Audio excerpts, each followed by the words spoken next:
The wind was a living thing, a predator that clawed at the log walls of the cabin and screamed down the stone chimney. For 3 days, it had held the world hostage, burying the vast, empty Wyoming territory under a shroud of white. Inside, Elara moved like a ghost in her own life, the silence of the small room broken only by the hiss and pop of the fire and the keening of the blizzard. Grief was a cold, heavy blanket she had worn for a year, ever since Jacob's grave was swallowed by the first snows of the last winter. But this new companion, this stark and profound loneliness, was sharper. It was a shard of ice lodged deep in her heart. She stoked the fire, her movements economical, her face pale in the flickering light. The world had shrunk to these 4 walls, to the dwindling stack of firewood and the half-empty sacks of flour and beans. Despair was a patient hunter, and she could feel its breath on her neck. Then came a sound that did not belong to the storm, a splintering crash from the porch, followed by a heavy, desperate thud against the cabin door. Elara froze, the poker clutched in her hand, her heart seizing in her chest. No one came here. No one knew she was here, tucked away in this forgotten crease of the mountains. The thud came again, weaker this time, accompanied by a low groan that was nearly stolen by the wind. It was a human sound. Fear, cold and absolute, warred with a flicker of something else, something she hadn't felt since Jacob's last breath, a primal, unwelcome pity. She crept to the door, pressing her ear against the rough-hewn wood.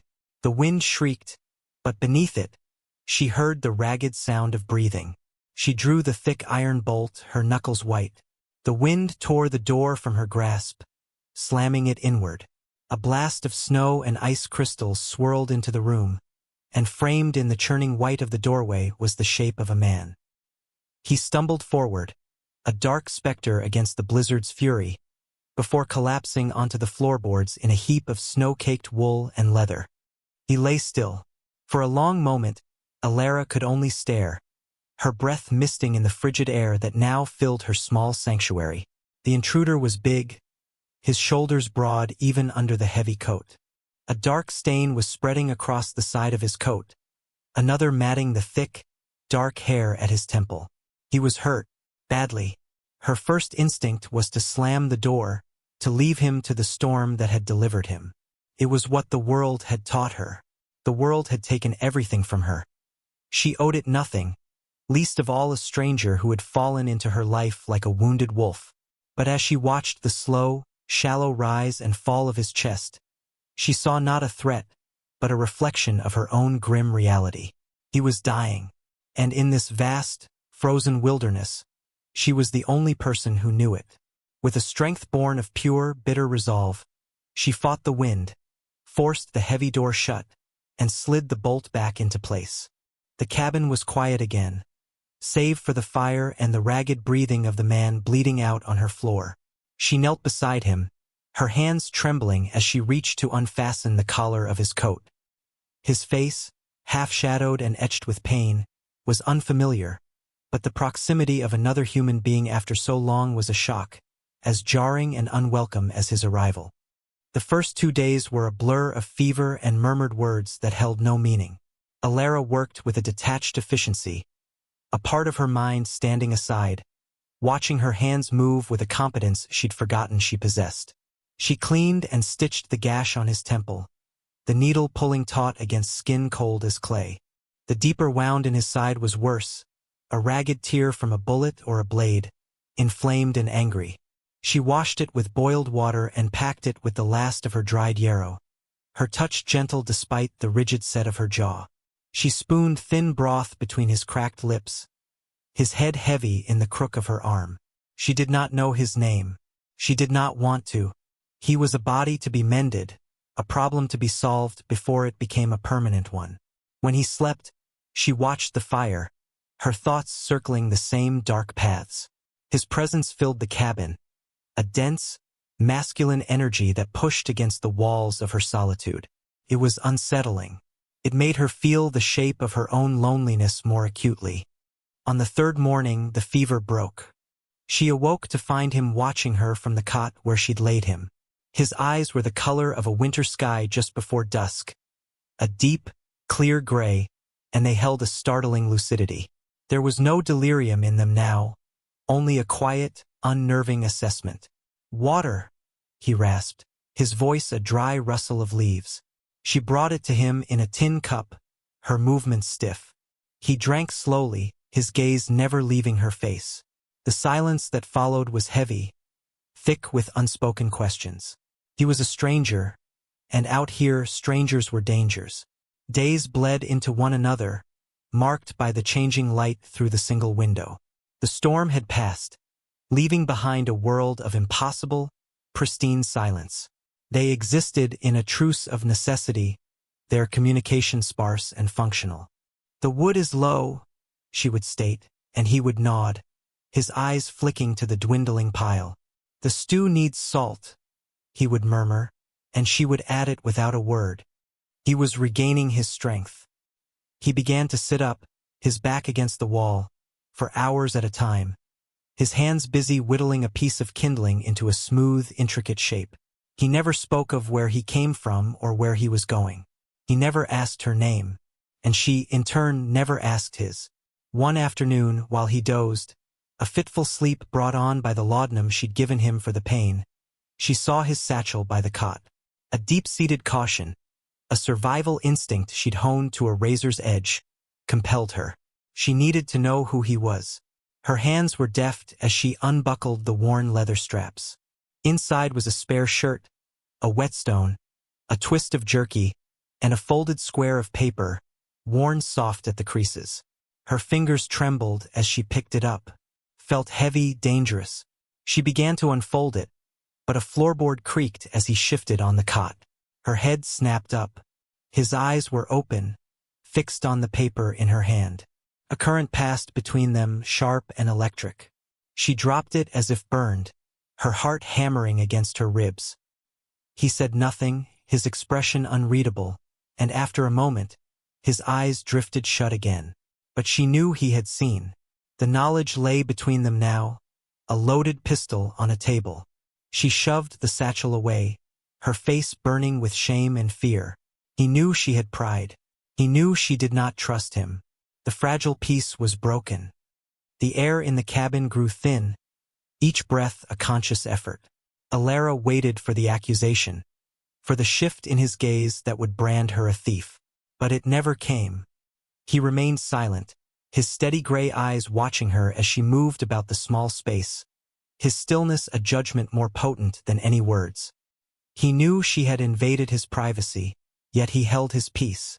It was this restraint that began to unravel her. It was not the reaction of a common drifter, nor of a violent man biding his time. It was the careful inaction of someone who understood the weight of secrets. A day later, as she was adding wood to the fire, he spoke, his voice quiet but clear. "Silas," she turned, startled. "My name is Silas." She could only nod, her throat tight. "Alara," she managed, the name feeling foreign on her tongue. It was the first piece of herself she had offered to anyone in over a year. That evening, the balance of power shifted irrevocably.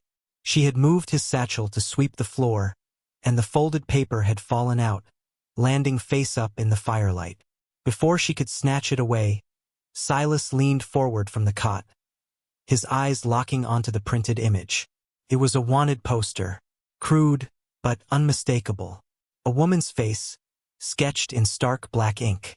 Underneath the drawing, a name she no longer used and a sum that made her blood run cold.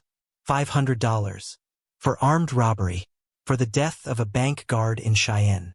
He stared at the poster, then slowly, deliberately, he lifted his gaze from the paper to her face. He compared the two, the haunted ink sketch and the living, breathing woman before him. The recognition dawned in his eyes not with a flash of greed or triumph, but with a quiet, somber understanding. He knew who she was. The air left her lungs. She was trapped, a prisoner in her own home, her life held in the hands of the man she had saved. The hunter she had feared had finally shown his face, but his prey was not some distant mark. It was her. The silence that followed was absolute, a crushing weight that threatened to suffocate them both. She expected the change immediately, the cold calculation in his eyes, the subtle shift in posture from patient to predator. He had her. The poster promised a reward that could set a man up for life. She was worth more dead than alive, a thought that settled like a stone in her stomach. Every creak of the floorboards, every shadow thrown by the fire, became a potential threat. She slept in snatches, the poker by her side, her ears straining for the sound of him rising from the cot to claim his prize. But Silas did nothing. He watched her, yes, his gray eyes missing nothing, but the appraisal in them was not that of a captor. It was something deeper, more unsettling. He continued his quiet routines. He sharpened his knife with methodical strokes of the whetstone. He drank the broth she offered. He allowed her to change the dressing on his side, his breath hitching when her fingers brushed the tender skin, but he never flinched away. His silence was a form of torture. It stretched her nerves taut, forcing her to live inside the terrible space of his knowledge. Why did he not act? The question echoed in the hollows of her fear. One evening, as a new snow began to fall, dusting the world in a fresh layer of white, he broke the stillness. "That bank in Cheyenne," he said, his voice low and even, not looking at her but at the flames dancing in the hearth. "The guard who died.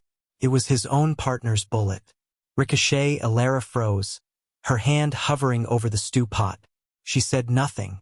She could not force the words out. "They needed someone to blame," he continued, his voice devoid of emotion. "A woman moving alone. Easy target." He finally turned his head, his gaze meeting hers across the small room. In his eyes, she saw not judgment, but a stark acknowledgement of a familiar injustice. He was not condemning her. He was telling her he understood. A single hot tear escaped her eye and traced a path through the grime on her cheek. It was the first she had shed since Jacob died. It was not a tear of sorrow, but of a terrible, aching relief. He knew the truth, or a version of it that was closer than the one on the poster. He was not her enemy. The thaw began, not just in the world outside, but in the frozen landscape of the cabin. The knowledge of the poster, once a weapon between them, became a strange and unspoken bond. He knew her worst secret, and he had not used it against her. Trust, fragile and tentative, began to take root in the barren soil of their shared isolation. He began to move more, his strength returning. He chopped wood, his movements still stiff but resolute. He helped her reset a trap line. They worked in tandem, a silent rhythm developing between them. One afternoon, as the sun finally broke through the clouds, casting long blue shadows across the snow, they saw them. 3 riders, silhouetted against the blinding white of the valley floor, moving steadily toward the cabin. Panic, cold and familiar, seized Alara. Her past had found her. She looked at Silas. His face was a mask of grim resolve. He moved to the door, peering through a crack in the wood. "Bounty men," he said, his voice flat. "Not law." He turned to her, and for the first time, she saw a fire in his eyes, a fierce, protective light. "Stay away from the window." The 3 men dismounted with a swaggering confidence, their laughter coarse in the clean, cold air. The leader, a brute with a pockmarked face and a greasy leather coat, kicked the door without the courtesy of a knock. "Eliza Thorne, we know you're in there. Got a present for you from the good folks in Cheyenne." The name from the poster was a blow. Alara shrank back, the old fear clawing at her throat. But as she looked at Silas, she saw her own terror reflected and refined into something hard and sharp. He had picked up the heavy iron poker from the hearth, his knuckles white around the handle. He was still injured, his movements not yet fluid, but he stood between her and the door, a silent, immovable guardian. "The cabin's empty," Silas called out, his voice calm and carrying. "Move on." The man outside chuckled. "We smelled your smoke, friend. Just send the woman out." "No need for you to get hurt." Silas didn't answer. He gave Alara a single, sharp look. "Get back." The door splintered under the force of a heavy boot. The pockmarked man filled the doorway, a pistol in his hand, his eyes scanning the dim interior before landing on Alara. A greedy smile spread across his face. There she is. $500 in the flesh. He took a step inside, flanked by his two companions. But he had miscalculated. He had focused on the prize, ignoring the quiet man by the hearth. In one swift, economical motion, Silas swung the iron poker. It connected with the man's gun hand with a sickening crunch of bone. The pistol clattered to the floor. The man screamed, clutching his ruined hand, his face contorted in shock and agony. The other two, stunned for a heartbeat, lunged forward. The cabin erupted into a maelstrom of desperate, close-quarters violence. It was not a heroic battle. It was brutal, ugly, and swift. Silas moved with a surprising ferocity, a wounded animal defending its den. He used the small space to his advantage, shoving one man into the hot stove, using the poker to block a clumsy knife thrust from the other. Alara, frozen for a moment, saw one of the men grab for the fallen pistol. A new strength, forged in fear and fury, surged through her. She seized the heavy cast-iron skillet from its hook and brought it down with all her might on the man's head. He crumpled to the floor without a sound. Silas dispatched the last man, who, seeing his companions fall, turned to flee but was met with a final, disabling blow to the knee. Silence descended, broken only by the whimpering of the man with the broken hand and the ragged gasps of Silas, leaning heavily against the wall. The metallic scent of blood filled the air. Alara stood over the unconscious man, the skillet still gripped in her hand, her entire body trembling not with fear, but with a fierce, potent adrenaline. She had not hidden. She had not cowered. She had fought back. She looked at Silas, his face bruised, a fresh line of blood trickling from his temple. He met her gaze, and in that shared look everything was said. They were partners, survivors. Together, they dragged the men outside, leaving them to the cold and their own miserable fates. They worked without speaking, cleaning the blood from the floorboards, righting the overturned table, their movements synchronized. When it was done, they stood in the open doorway, the clean, cold air a balm on their skin. The sun was setting, painting the snow in shades of rose and gold. "Eliza Thorne," Silas said softly, looking out at the vast expanse. "That isn't who you are." Alara looked down at her own hands. Steady now. He was right. The woman on that poster, the frightened ghost who had haunted this cabin, was gone. She had been burned away in the fire of that fight, leaving someone stronger in her place. "No," she said, her voice clear and sure. "It's not." He turned to her, a faint, rare smile touching his lips. It was not an ending, but a new, uncertain horizon. They were two solitary figures against a vast wilderness, a wanted woman and a quiet man with secrets of his own, bound by a debt of blood and silence. And for the first time in a long time, as the first star appeared in the twilight sky, Alara felt the quiet, steady beat of hope.